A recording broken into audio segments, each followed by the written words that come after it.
Praise the lord. ఈరోజు దేవుని వాగ్దానం.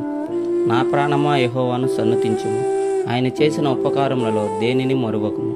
కీర్తన గ్రంథము 103వ అధ్యాయం 2వ వచనం. నా ప్రాణమా యెహోవాను సన్నుతించుము అంటే మనము ఎల్లప్పుడూ యెహోవాను ఆరాధించే వారముగా, కీర్తించే వారముగా ఉండాలి.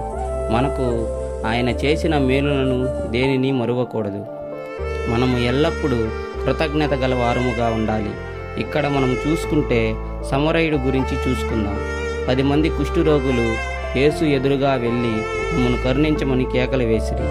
వారిని ప్రభువు సంపూర్ణముగా స్వస్థపరిచారు. ఆ 10 మందిలో ఒకరు మాత్రమే ప్రభువు నన్ను స్వస్థపరిచాడు అని గ్రహించి తిరిగి ప్రభువును మహిమపరిచాడు.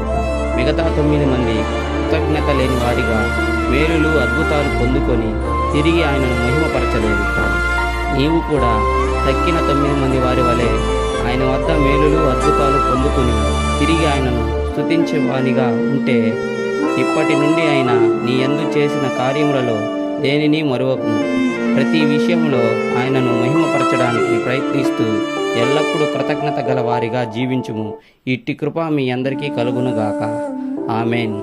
ప్రార్థన చేసుకుందాం. ప్రేమామయుడా, కృపామయుడా, మహిమగల దేవా, మహోన్నతుడా, మీ ఘనమైన నామమునకు లెక్కించలేని స్తుతులు స్తోత్రములు నాయన.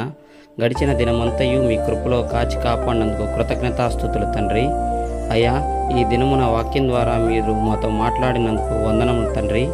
దేవా, మీరు చేసిన మేలులు అద్భుతాలు పొందుకొని తిరిగి వాటిని స్తుతించేవానిగా ఉండేలా మమ్మల్ని ఆశీర్వదించమని యేసయ్య పరిశుద్ధ నామంలో అడిగి వేడుకుంటున్నాం మా కన్న తండ్రి. ఆమేన్. అందరికీ వందనములు.